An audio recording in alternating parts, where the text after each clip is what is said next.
Foundations of Mindfulness. Please pay attention. We have been following the instructions that the Buddha gave in the sutta called Satipatthana, or the sutta about the 4 foundations of mindfulness, which covers all human activities. Human lives or human ways of conduct can be divided into 4, the realm of body, the realm of feeling, the realm of thought, and the realm of mind objects. There are a lot of details concerning these 4 aspects of a human being. Our bodies have experienced a lot of things, we have felt a lot of feelings, encountered various kinds of thoughts, and faced a lot of mind objects or mental impressions. No matter what happens to the body or to the physical form, with mindfulness we can understand the fundamental truth, or the fundamental nature that underlies the activities of the body. Mindfulness gives us insight into the nature of the body. The underlying nature, the fundamental law, that governs the physical realm is what we call, the 3 common characteristics, impermanence, unsatisfactoriness, and no self. Feelings are also subject to the 3 common characteristics. Every kind of feeling, whether it results from contact with the eyes, with the ears, with the nose, with the tongue, with body, or with mind, is subject to these 3 common characteristics. Ultimately, feelings have no self. We cannot take them to be a self or a person. If we do not understand the reality of feelings, we will be their slave. We will try to struggle for the pleasant feelings, we will try our best to protect whatever can give us pleasant feelings. A lot of people are busy possessing objects that provide them with pleasant feelings, but they will ultimately find that they cannot keep them all the time. They are subject to change, to vanish. The Buddha always stresses that a feeling is not self, it is not the person, it is not the individual, so do not take it to be a person or self. Worldly beings who do not practice cannot understand what the Buddha said, but we will be able to understand if we practice hard enough. During the past few days we have been here, we may not have attained this insight yet, but it is within our capacity to see, to understand, and to have insight into the nature of feelings. We should understand mind or mental formations too. Thoughts, or mental impressions, are very important because if we are not aware of our thoughts they will give rise to anger, hatred, and delusion. They will give rise to pleasure, pain, sorrow, happiness, and a lot of conventions. Law, rules, regulations, and all sorts of things will come into play and your thoughts will proliferate without end. Thus we should learn to understand the thinking process. Can we see thoughts? Can we know the thoughts that arise in our minds? Do we follow the thoughts or do we just know them, just be aware of them? Do we suffer because of thoughts or do they make us happy? Can we see how thoughts are not self? Are we able to see them as void or empty of self? If we understand and see the thoughts that arise in our minds, thoughts are no big deal. We will become their master. But if we do not know the thoughts in our minds, they will control our lives, they will be our masters. To practice mindfulness meditation, we start by cultivating awareness of our bodies. We start at this point and then we become aware of feelings. Once we are confident enough to be aware of body and feelings, we will then go to the next step of being aware of our thoughts. We cannot jump directly to awareness of our thoughts, because we need to be skillful enough or it will cause us trouble. Our mindfulness should be cultivated and it has to start from an awareness of the body and our feelings. Once our mindfulness is developed enough, we will proceed further to train ourselves to be aware of our minds. We have to know the former step thoroughly first. If we ignore the awareness of the body, and jump to the step of mental awareness, we will become easily lost in our thoughts. To handle our thoughts and mental impressions, we need to know their weak points. It is as thought we are going to handle a snake. Snakes are harmful, but the skillful person who knows their weak point can capture them without getting hurt. It is like handling an elephant. Elephants are very big and strong, much stronger than human beings, but if we know their weak point we can capture and harness them. Whatever strength it has, however powerful it is, it does not matter because we know how to handle it. The same goes for our relationship with our minds and our thoughts. We have to know the weak point of our thoughts, then we will understand and will be able to handle them. We should know what their source is and how they are conditioned. With this knowledge, thoughts will not be harmful anymore. Keep knowing your body and mind. Stay only with the knowing, and do not do other than this. Stay firmly with knowing, and knowingness will bring about a change to your mind. We need not do anything to the mind or even the thoughts, but just pay attention to our awareness, the knowingness. Luangpor Teean compared unintentional thoughts to a rat and mindfulness to a cat. For ordinary people, the rat is very big while mindfulness is very small, the cat is very small. If you want the cat to get rid of the rat, you have to feed the cat properly, so that it will grow bigger and bigger until it can catch the rat. So what is the food for the cat, or mindfulness?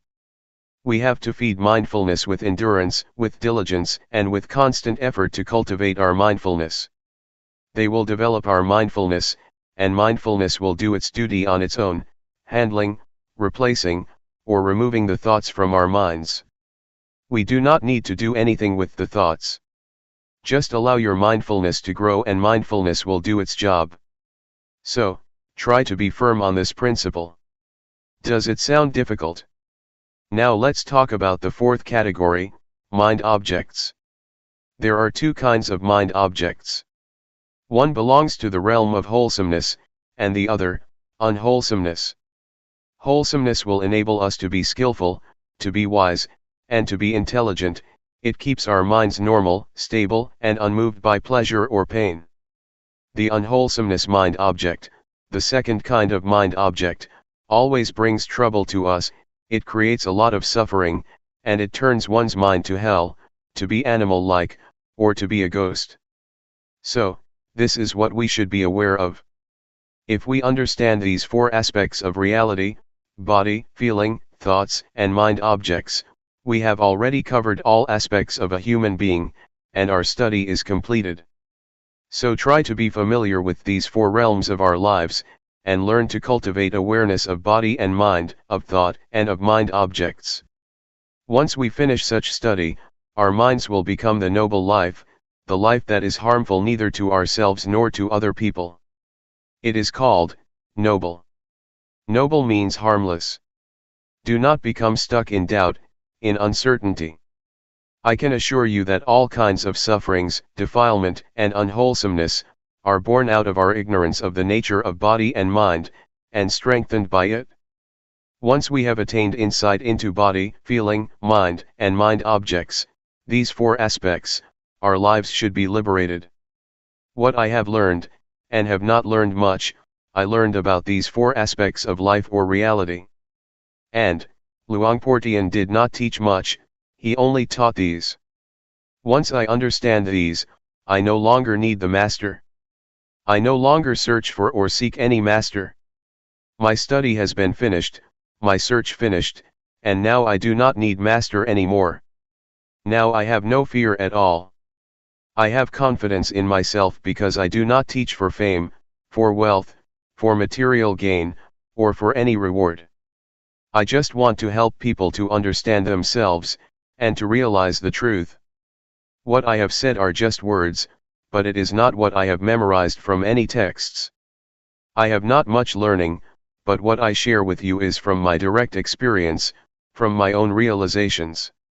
That is why I am confident speaking and sharing with you. That is all. Please regard all of us as brothers and sisters. The Buddha is the father, Dhamma is the mother, and Sangha is the brothers and sisters. Question: how does one know it is time for him to tackle with thoughts? Answer: you are ready to see the thoughts once you can know a thought, when a thought arises and you are aware of it, and you are not dragged by thoughts? If you are still being dragged by thoughts, leave them behind and just pay attention to body and feeling. It is like learning a language. In the beginning, we have to learn from a teacher, and the teacher has to start from A, B, C, D.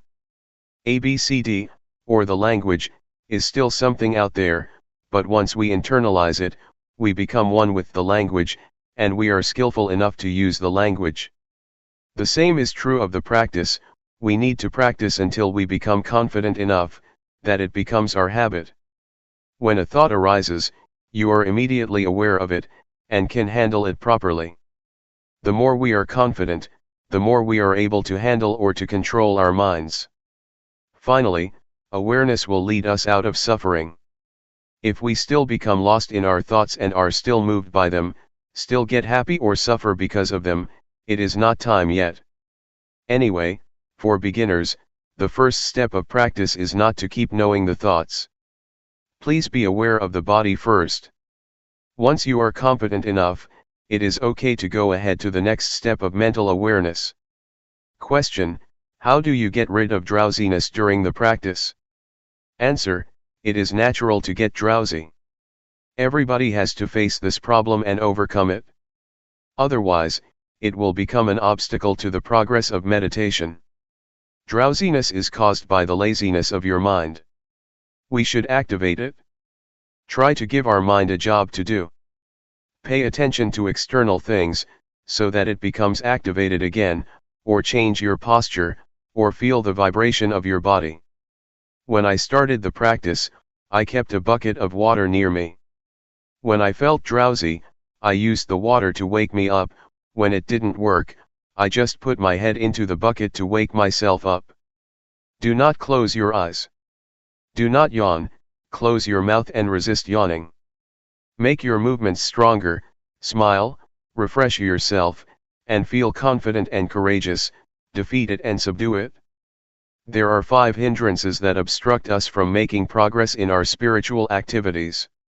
The first one is drowsiness, the second is restlessness or agitation, the third is doubt, the fourth is sensual desire, and the last is ill will or hatred.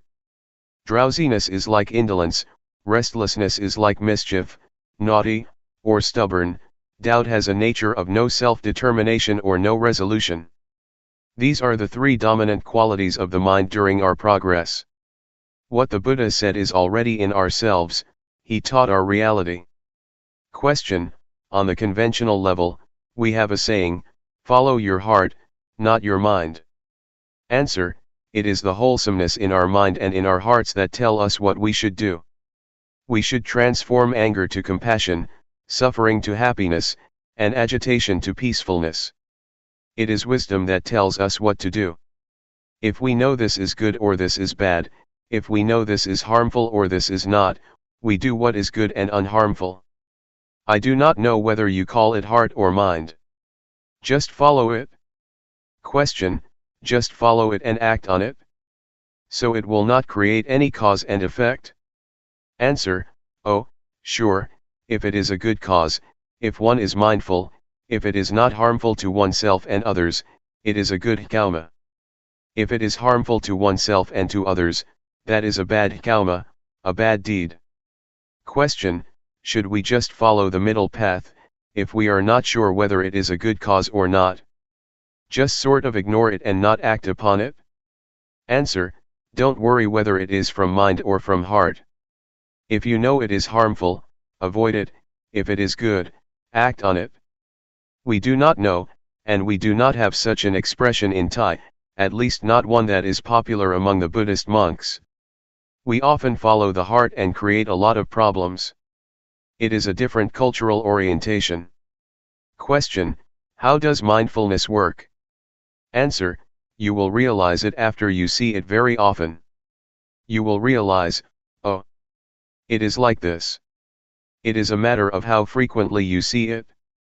Avoid thinking, analyzing, or reasoning. Watch your body until your mindfulness is developed enough, and your mindfulness will be like a fire alarm, a smoke detector. The smoke detector never watches or keeps looking for smoke, but once it detects even a small amount of smoke, the alarm goes off. Mindfulness is like that. You will be aware of even a small portion of thought that arises automatically, without intention. So allow mindfulness to work on its own, do not order it or command it. Mindfulness works like that. Question: can you comment on psychic power, miracle, or New Age? Answer: if it happens and you become attached to it, there is the problem, but if you just see it and let it go, or if you are just aware of it, that is good. But normally people are attached to it. They want something special, but psychic power is not the real miracle. The real miracle, according to the Buddha, is the ability to be aware. When you sit and know that you are sitting, that is the supreme miracle according to the Buddha. Psychic power is the result of concentration, not awareness. If you have strong concentration, then your mind becomes powerful. Monks or people who practice mindfulness meditation seldom attain this power, but it is a shortcut to enlightenment, because you are unlikely to be distracted by psychic power, so you go ahead. Otherwise, you see flowers, you see shopping centers, you make visits, and then progress is delayed, but the delay is enjoyable. As for New Age, do not pay attention to things out there. They are just technology. If you enjoy technology, such as computers, it may seem like progress to you and you may enjoy spending whole day with the computer. You are better in terms of power over technology, but you are not any wiser than other people. Technomania, the same mentality for those who are interested in psychic power in Buddhism, leads to suffering. June 13, 1997. Lifetime practice. We have already studied the sacred Buddhist texts, especially the text on the four foundations of mindfulness. We practice through our experience, which is in reality the sacred text that is already in ourselves. With our practice, we have investigated into the text which is the experience in ourselves. We have investigated or trained ourselves to be aware of body, feeling, mind, or thoughts, and mind objects, the key points in this sacred Buddhist text. How can we see them? We see these four phenomena through mindfulness. With mindfulness, we are able to understand the reality of these four aspects. We have to cultivate mindfulness or awareness in order to see these four aspects of reality, otherwise, we cannot have understanding. We cannot know body, feeling, thoughts, and mind objects with intellect, nor through reasoning or analytical mind. The only way is to realize, to experience ourselves, then the realization will arise. We have explored the realms of the body, feelings, mind, and mind objects. In fact, there are many details in the realms of body, feeling, thoughts, and mind objects. The more we practice, the more we experience the reality of these four realms, the more we are familiar with the sacred Buddhist text. Keep trying. Keep practicing, so that you will be familiar with awareness, and gain an understanding of the nature of body and mind, of the condition of body, and of the activities of body and mind. You will achieve insight into body and mind, and will have a thorough understanding of body and mind. If you reach that point, you will have already finished the study of this text, this sutra, and you will be able to handle feelings properly. Feelings are everywhere, but I would like you to be stable like stones. Stones are here, stones are there, stones are everywhere, in Thailand, and in America. Stones are the symbol of stability, of constancy, of normality. So, if you handle feelings properly, and know not to be moved by whatever feeling it may be, or whatever feeling you may experience, your mind will be normal and constant, not getting high or low because of feelings, pleasant or unpleasant. If we do not know the nature of feelings clearly, we are going to be their servants. We will run after feelings, struggles for pleasant feelings and run away from unpleasant ones. Feelings, especially pleasant feelings, can lead to war. They bring a lot of consequences. Our lives will be dependent on pursuing pleasant feelings. That is why suffering arises. So, please understand feelings properly. Everyone has body and mind, and we have to stay with body and mind. We also all share the same feelings and mental impressions. They are present in all of us. If we understand body, mind, feelings, mental impressions, and mind objects, we will understand each other, we will realize that everybody is one, the same. So this sacred text can be applied universally. The Buddha has already laid out the formula to understand human beings, to understand ourselves. So, please try to learn the sutra, this text, through our practice in cultivating awareness and mindfulness. If we know this reality thoroughly, completely, our search for the meaning of life is complete. We have already graduated, there will be no need to study anymore. We get high or low, depressed or happy, feel pleasure or pain. We are up and down because of feelings or emotions, because we take them to be substantial, to be a person. We make them personal because we do not understand the real nature of these mental impressions. Somebody may feel, during the practice, that they are tired. But if you understand mental impressions clearly, you would rather say, tiredness is present in me, not, I am tired. We do not take tiredness to be ourselves or to be a person. So please develop an observer in your mind, within yourself. Just see the feeling, acknowledge it, notice it, don't identify with it, and you will learn how to be free of it. So, keep looking into yourself, keep observing, keep seeing, and you will be free, will see, will understand its real nature. If you see it frequently, the truth of body and mind will reveal itself for us to see. Actually, the truth reveals itself at every moment, but since we do not know how to see it, we miss it. There are a lot of consequences of not understanding the truth of body and mind. Defilement, anger, hatred, delusion, selfishness, and suffering, are all results of our inability to see body and mind properly. So, it is very important to learn seeing body and mind, to be aware of body and mind. Thought, or the thinking process, influences our speech and our conduct. Thus produces a lot of consequences and affect people in various ways, from one person to another, forming chain reactions. So, simply put, thoughts can produce a lot of consequences. But if we see the thoughts and understand their nature, they will not have as much influence or consequences. Unintentional thoughts cannot last if you see them, if you are aware of them they are not substantial.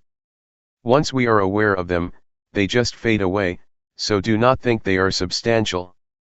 Just be aware of them. They cannot produce consequences. A thought has no end, it is always concocting reality. If we do not know the way of the thought it will start another one and another, without end. There is a story of a dog in a monastery. Sitting under the staircase, the dog saw a monk returning from the alms round with food. It thought the monk very lucky because he could get food easily. After finishing his breakfast, the monk gave the leftovers to the dog. The dog had the idea that being a dog is even better, it can have food easily without having to go through the village. But after a while, a monastery boy beat the dog and the dog changed its mind, I would like to be the boy because he can beat the dog, he is superior to the dog. After the boy went to sleep, a fly buzzed over him, and the boy made a fuss trying to get rid of the fly without success. So, the dog thought being a fly would be better because he could disturb the boy, and the boy would not be able to get rid of it. A while later, though, the fly flew to the dog's mouth, so the dog just stretched his tongue out and caught the fly. He finally realized that to be a dog is better because he could overcome the fly. This is the concocting mind, the power of compounded thinking without end. We change our minds all the time.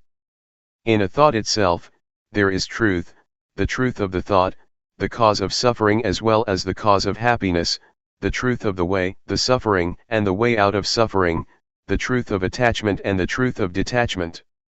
Thought is not a self, it is subject to condition.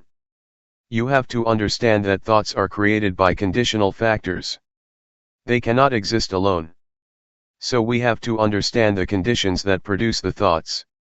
All kinds of truths about suffering and the cessation of suffering can be learned, can be known within the truth itself. Truth is not a self. It is a condition. You have to understand. The Buddha said to Sariputta, that things and existence are produced by causes. They are governed by the law of causality. If you want to extinguish this, you have to get rid of that, because that is the cause of this. This is the law of causality, the law of dependent origination. So, if thoughts are subject to this law, they have causes and sources.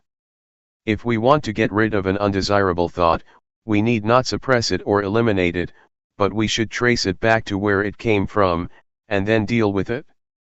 Buddha achieved victory because he knew how to deal with the cause of suffering.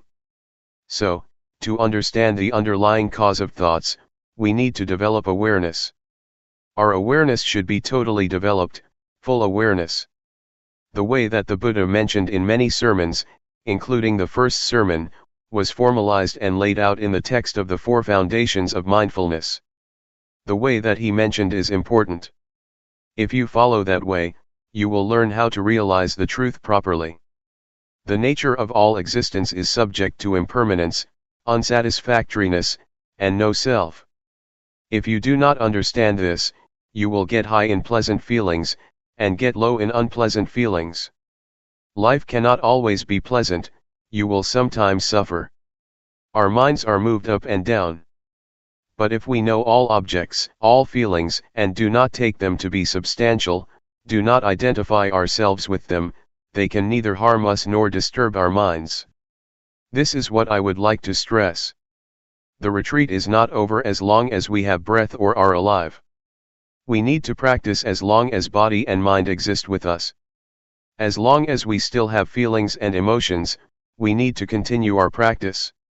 To give you an idea that we are not alone, anything happens to us, noise, voice, people, sight and sound, taste and smell, from surroundings, have involved our lives. We have to learn to deal with all sorts of things properly, so that we will not suffer. June 14, 1997. Buddhist meditation in a nutshell. I would like to talk about the problems of meditation. They are problems that we all share: drowsiness, pain, tiredness, and exhaustion. These problems are quite normal for the practitioner. We have all experienced the same kind of problems. The only duty we have is to be mindful in every moment and in every situation. Whether you are drowsy, tired, or feel pain, try to be mindful in that situation, meaning you are not disturbed by these problems. Do not regard them as obstacles, but take them as experiences that enrich your practice. Because skillful practitioners have to learn how to deal with various kinds of experiences. Do not try to find answers in the intellect or in your brain, or try to investigate into the thoughts, or make reasons for what you have experienced. Just feel. Just stay aware. The practice of awareness will bring you insight or wisdom. It is the wisdom that is not the result of intellect or rationalization, but of repeated practice. This kind of wisdom enables you to understand the nature of reality. And the practitioner who concentrates on this kind of practice, will obtain wisdom in return. This is what we call wisdom resulting from practice, not from intellect or from memorization. There are 4 kinds of objects that you should be aware of. The first is the body. The second is the feeling or sensation: coldness, heat, happiness, suffering. These are all in the realm of sensation. The third is thoughts, and the 4th kind of object is what we call mind objects. Mind objects mean the states of the mind or mental qualities. They include 5 hindrances: sensual desire, ill will, sloth, anxiety and doubt, and 7 factors of enlightenment: mindfulness, truth investigation, effort, zest, calmness, concentration and equanimity. Be it a wholesome or unwholesome object, just be aware of it. So train yourself to be aware of these 4 objects over and over. If you are not mindful, the body will bring you suffering and a lot of problems, feelings will create a lot of problems for you, as will thoughts and mind objects. So, it is crucial for us to be mindful with respect to body, feelings, mind, and the mind object. And this will give you insight. The more you are aware, the closer you are to insight. That is why we call this practice insight meditation, the meditation that brings you insight. The first level of the enlightened one is called Sotapanna. It means one who has entered the stream of enlightenment.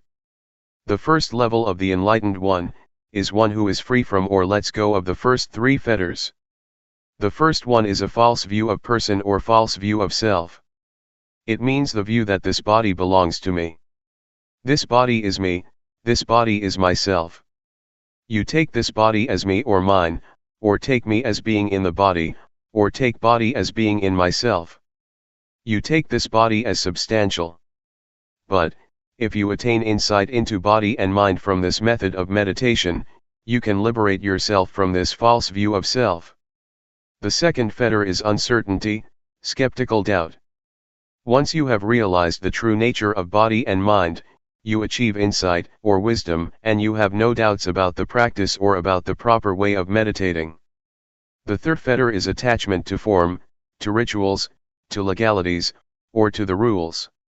This practice is good, is correct, that practice is not good, not correct.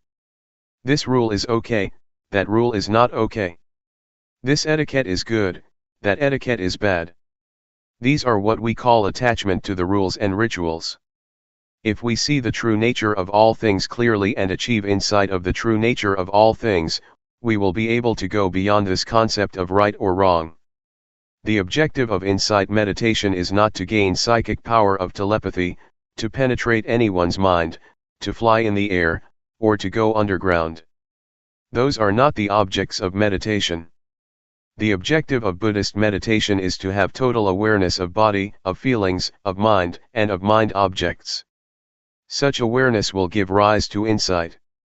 The first step of insight is the insight into body and mind.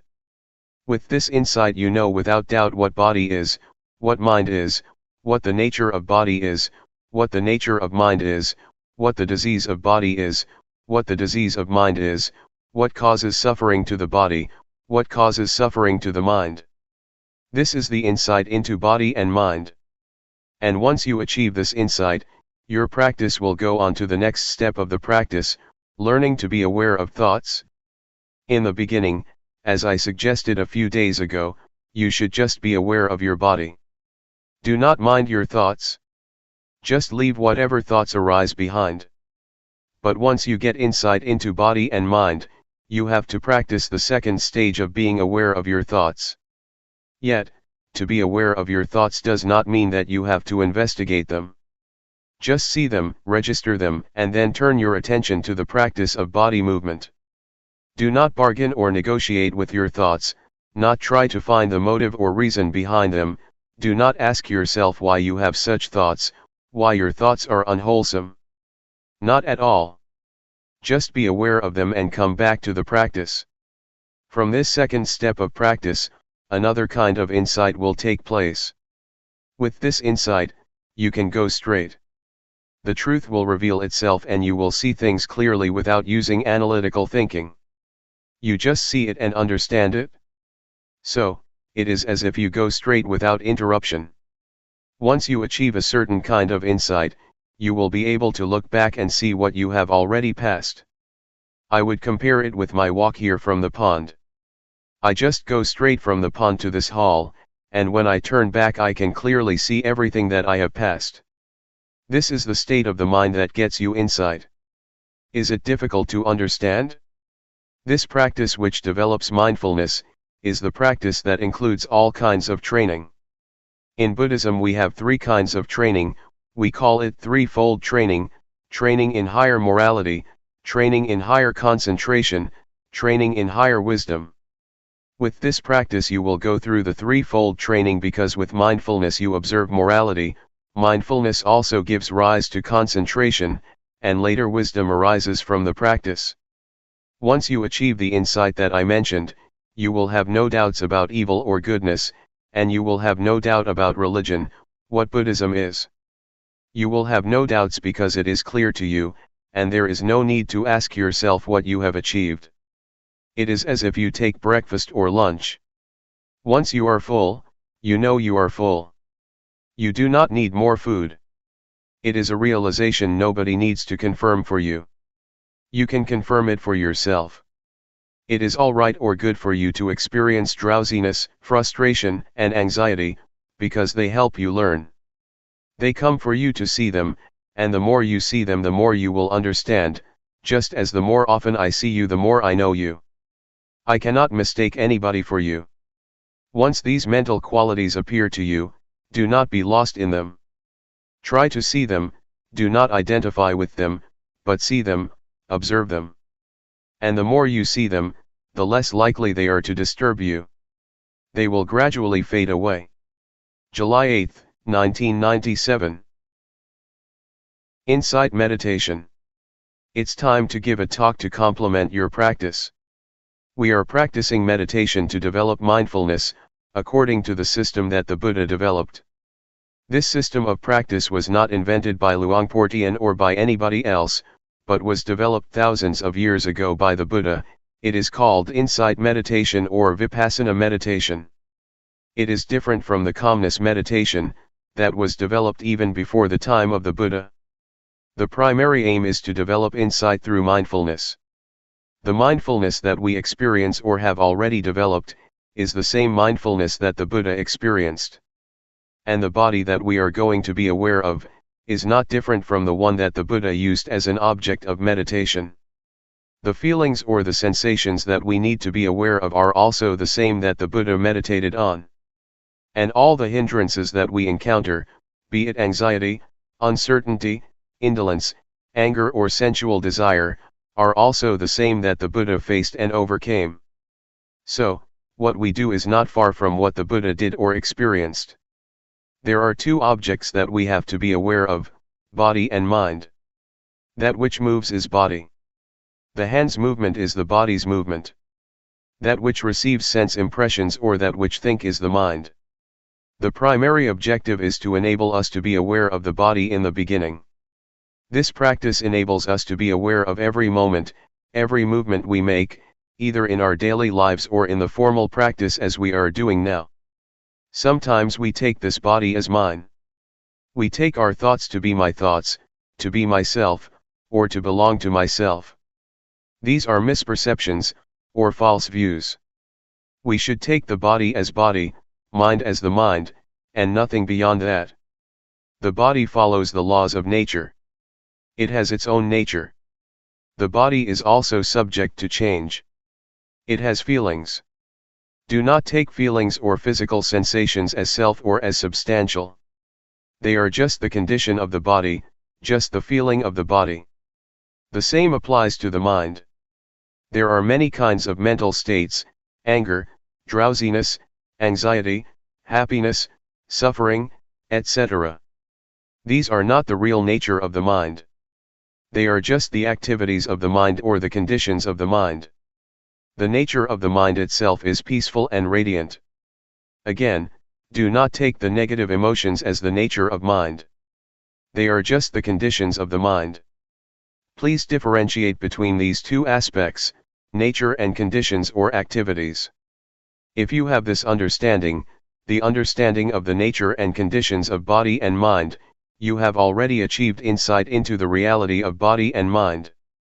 When we develop mindfulness, it enables us to see and to be aware of body as body, feeling as feeling, mind as mind, and do not take them to be selves, to be ourselves, to be me, or to be mine. When anger, anxiety, or suffering arises, please see them as they really are. Recognize that suffering is present in me, but I am not suffering. Anger is present in me, but I am not angry. Drowsiness arises in me, but I am not drowsy. Try to see or to be aware like this.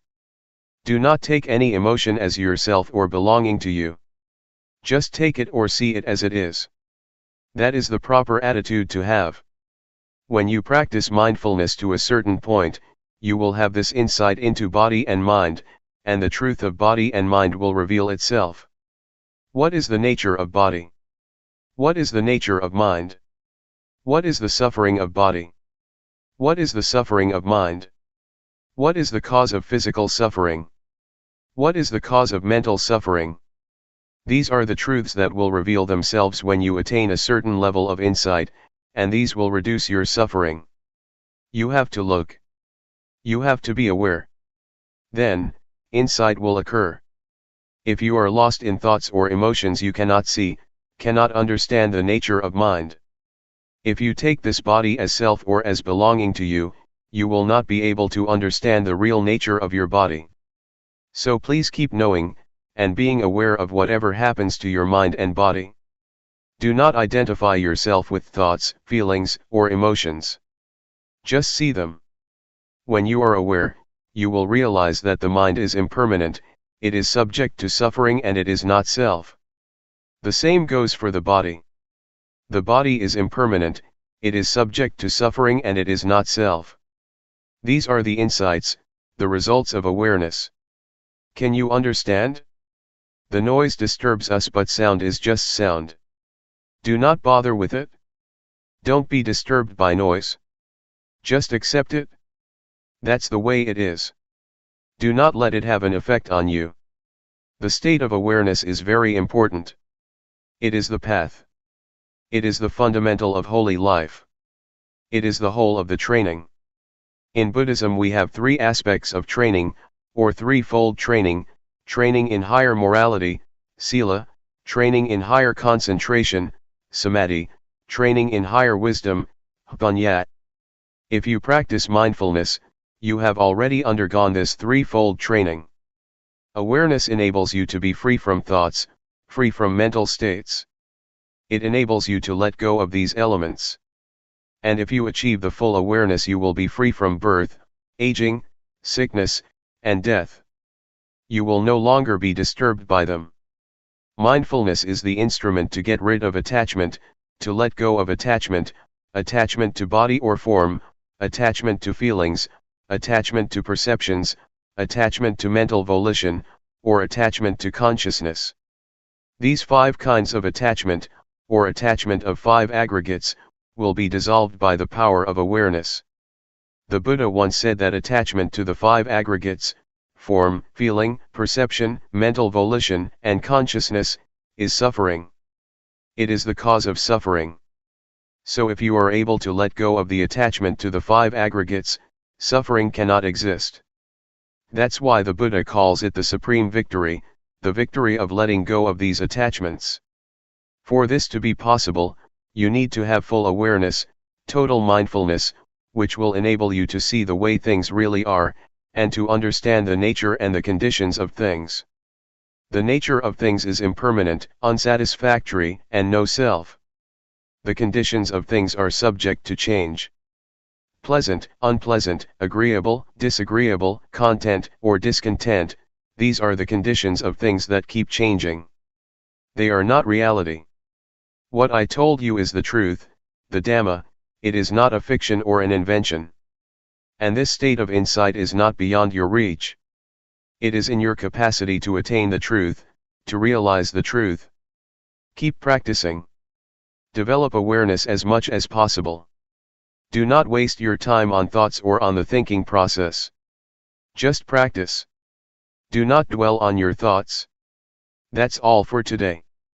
July 9, 1997. A handful of Buddhism. We are learning to practice meditation. The purpose of meditation is to develop awareness and mindfulness. The more we exercise awareness, the more we develop it. It will become present in our bodies, and our minds will become familiar with our bodies because of mindfulness. Try to make your mind familiar with your body, so that it will be with your body. People are differentiated by their actions, karma. Karma is the determining factor that differentiates all of us. If we practice mindfulness, it is the action that can determine our lives and have an effect on us. Keep practicing mindfulness. If we practice enough and properly, it already includes the training in higher morality, the training in higher concentration, and the training in higher wisdom, or what we call, the threefold training. There are many things that keep us from being aware, and keep us from knowing. There are sensations, or feelings. If we are caught up in feelings, our mind is turned from ourselves or from the body, and we do not experience awareness. Unintentional thoughts also keep us from being aware. Be they good thoughts or bad thoughts, if we are distracted by them, awareness disappears and we cannot create the desirable karma of practicing awareness. So try to turn your mind away from those feelings and thoughts. Do not become distracted or disturbed by them. If you become aware and keep knowing your body, you will realize later that the unintentional thoughts are like the garbage. They are undesirable and we are no longer tempted by them as before. We do not refuse or reject feelings or thoughts, but we are not to be caught up in any of them. Mindfulness enables us to be aware of these feelings and thoughts, and mindfulness enables us to bring the mind back to the body's movement. We keep knowing, keep being aware, and keep returning our attention to our bodies, rather than being lost in our feelings, emotions, or thoughts. These will give rise to insight. We will see clearly that the unintentional thoughts are garbage that cannot trick us anymore. Formerly we may have enjoyed thinking the thoughts, falling into them, getting caught up in them. But once we see them as garbage, we feel ashamed of ourselves, and we no longer want to bother with them. This is the insight that you can achieve from thoughts themselves. They give you this lesson. When thoughts arise, just be aware of them. And I myself, as I told you yesterday, have been caught up in thoughts for many years, never aware of how they determined my life. But one day I was suddenly aware, I suddenly understood. I suddenly bumped into a thought, saw it face to face, and finally overcame it. My thoughts could not tempt me or trick me anymore. This was the decisive victory. Before that, I was the slave of my thoughts which concocted greed, hatred, and delusion. With thoughts, greed, hatred, and delusion arise. A lot of thoughts become the consequence of those defilements. Once I understood and saw the thought clearly, I became its master. The thoughts cannot be my master anymore. This is the insight, the result of accumulated awareness. The four categories, body, feelings, mind or thoughts, and mind objects, keep coming into our lives. We experience all of them. During practice, they keep coming, keep arising, and keep disturbing our minds. We do not know how to deal with them because we do not have enough mindfulness. But if our mindfulness is strong enough, they just come for us to learn and see their nature clearly, to see that they are temporary states of mind. There are two kinds of nature, the nature of body and mind, and the conditional state of body and mind. These are the two aspects of body and mind that we can realize, that we can understand. Later we can see where thoughts come from. Where are they? What is their source or origin? What is their stronghold? We can know it all. We will also be able to know the three characteristics, impermanence, unsatisfactoriness, and no self. We will know what they are, and we see everything in terms of them. This insight is possible because of the mindfulness that we keep developing. Everything that we experience can be put into two realms, body and mind. It is all related to these two realms, body and mind, and no more than that. When we are aware of the body and mind, we can see the two aspects that I mentioned earlier, the true nature of body and mind, and the conditional or the temporary state of body and mind. For example, feelings, whatever they are, heat or cold, pleasure or pain, happiness or suffering, these are not the true nature of body and mind. They are just the temporary states or conditions that keep changing. This reality or insight will reveal itself. These are the insights that keep coming to the mind. Be attentive to your practice. Do not bother with the practice of other people, looking to see how they practice, or how long they practice, or how well they practice. Don't worry about whether you yourself are practicing rightly or wrongly. Just keep knowing. Just maintain awareness. Just stay mindful. All your problems will be solved on their own. After you have progressed to a certain extent, you will find that many problems just disappear on their own, like drowsiness or scattered thoughts, etc. Mindfulness is the only fundamental of the practice. Just stay firm with mindfulness or awareness. There is no more than that. With mindfulness, the factors in codependent origination can come to their end. When you have contact with the world and have feelings, they will not produce defilement or any consequences. They just stop there if you have mindfulness. But if you do not have mindfulness, they will produce other factors. So just let the progress of codependent origination stop at the stage of feeling, and there will be nothing more. Once insight into body and mind arises, delusions appear, and the truth will reveal itself. After you have insight into body and mind, another insight will result, the understanding of conventional reality and the ultimate truth. With that, greed, hatred and delusion are reduced. You achieve insight into the three common characteristics of impermanence, unsatisfactoriness, and no self. Again, this will reduce greed, hatred, and delusion dramatically. These are the results of the practice. They are the insights that will occur on their own. That's why I always say that the practice of mindfulness is the perfect formula of meditation. It is perfect in every step, every stage of the practice. There is no more than that. All virtues, all teachings are included in the practice of mindfulness. Be it training in higher morality, training in higher concentration, training in higher wisdom, compassion, loving kindness, generosity, endurance, etc. These are all virtues that you have already practiced through mindfulness meditation. In fact, the key teachings or the key virtues, according to Buddhism, are just a few, just a handful. July 11, 1997. Letting go. What we are doing now is following our Master, the Supreme Master, the Buddha, who developed this meditation a long time ago. He used his body and mind as the text or scripture for studying the Dhamma through cultivating awareness of the body and mind. Apart from the body, we should also be aware of feelings, thoughts, and mind objects. Mind and body are like a sutra that covers a lot of subjects, a lot of knowledge that we should know. We are able to learn about heaven, hell, happiness, suffering, morality, concentration, and wisdom, from our body and mind through awareness cultivation. The causes of disturbances and problems in this world are in the realm of body and mind. On the other hand, the cause of peacefulness and happiness can also be found in the realm of body and mind. I need not explain more about this, but I would like to talk about the practice. The practice can be done by cultivating awareness of the body. Please try whatever techniques that can be used for awareness cultivation.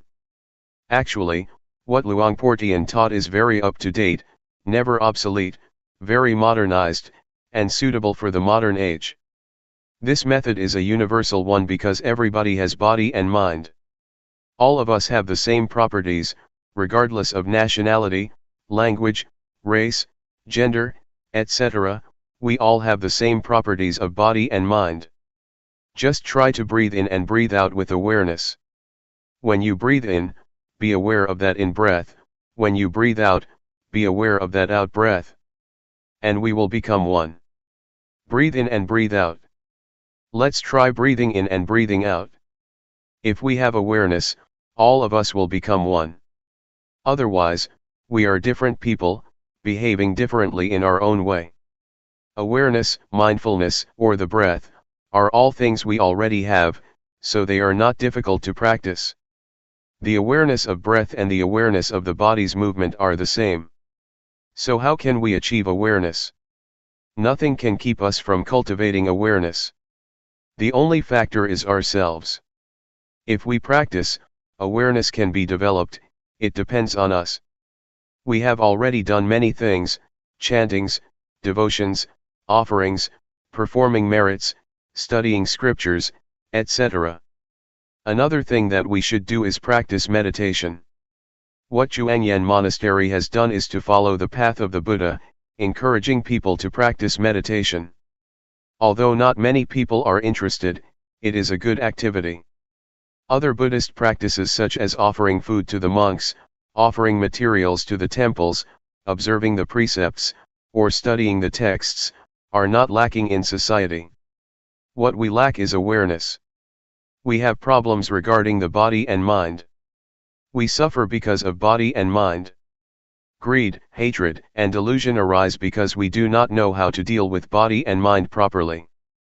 For example, delusion occurs when the eyes or ears make contact with a sight or sound, and we are not aware.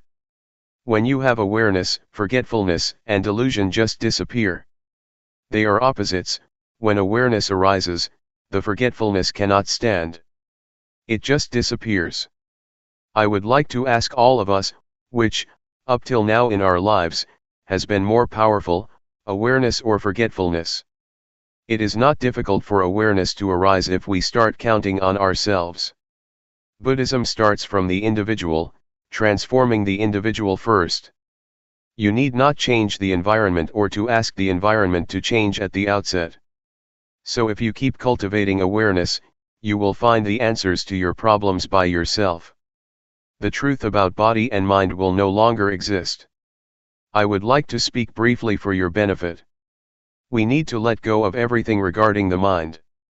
Regarding the body, we should learn how to reduce physical suffering and treat it properly. In other words, mental suffering can be reduced by letting go, but physical or bodily suffering has to be reduced by treatment. For instance, when it is hot you have to stay in the shelter and so on, because it is the physical suffering, but if it is mental suffering, you have to let it go. I would just like to encourage you to practice. This temple is a suitable place for teaching and practicing meditation. I like this place very much. We can practice or walk without mosquitoes. In my temple in Thailand, when I moved hand, I have to keep the mosquitoes away, but here it's very easy. So it is a suitable place that provides a good environment for practice. I do not know whether you benefit from this place or not, but I myself benefit a lot. My health is much better and I also have good ideas. 3 years ago, I had interesting ideas, and I put the talks into a small booklet about the Dhamma.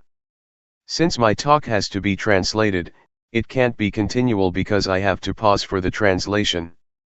So I only say about 50% of what I would like to.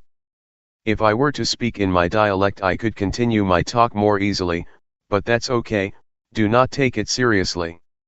It's better to have a question and answer session. I have to go tomorrow, so this is your last chance. Question: what should I do when I have no thought during the practice, and what should I do when I am aware of my body's movements but all kinds of thoughts arise simultaneously? Answer: what you should do is be aware of the thoughts that arise, that's all. When no thoughts arise, just be aware of your body's movements.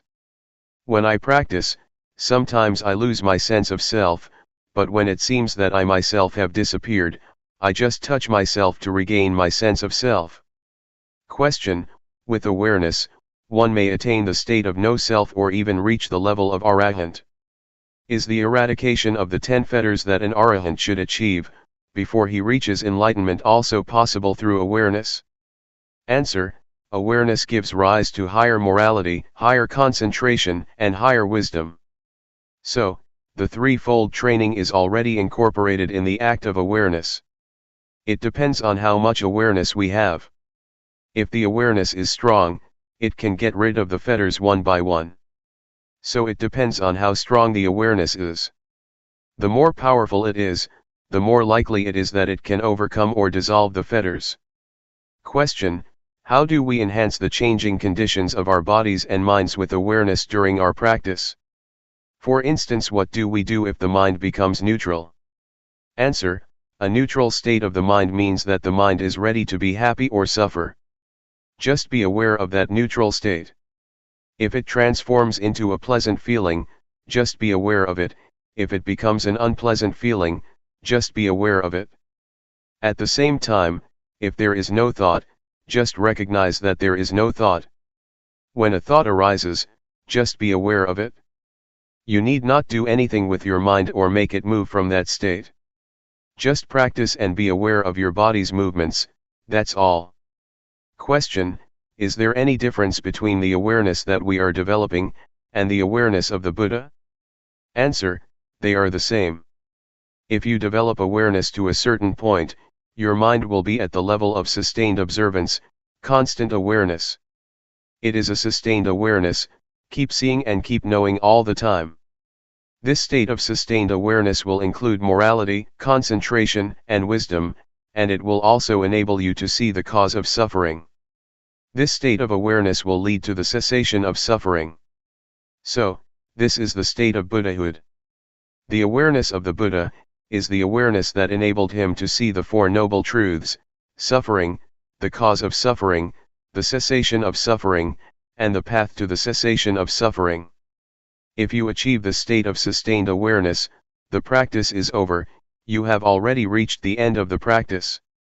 I would like to encourage you to practice and train yourself to deal with mind and body properly. For example, when anger arises in your mind, just know it. Just be aware of it. Do not become lost in it or identify with it. The same applies to sufferings and even happiness. Just see it, be aware of it, do not get caught up in it. This will enable you to transcend the world. You will still live in the world and interact with people, but you will be above the influence of the world.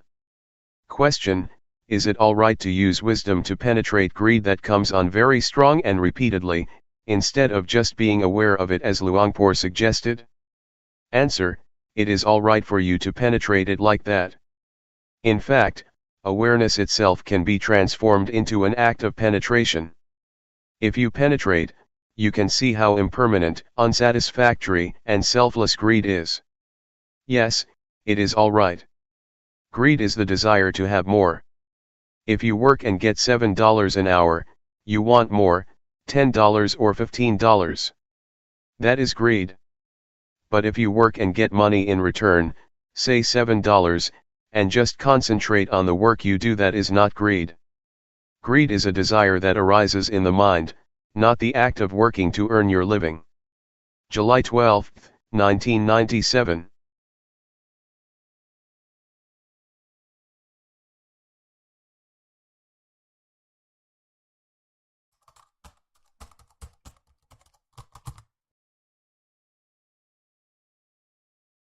May all beings be at ease, whatever living beings there may be,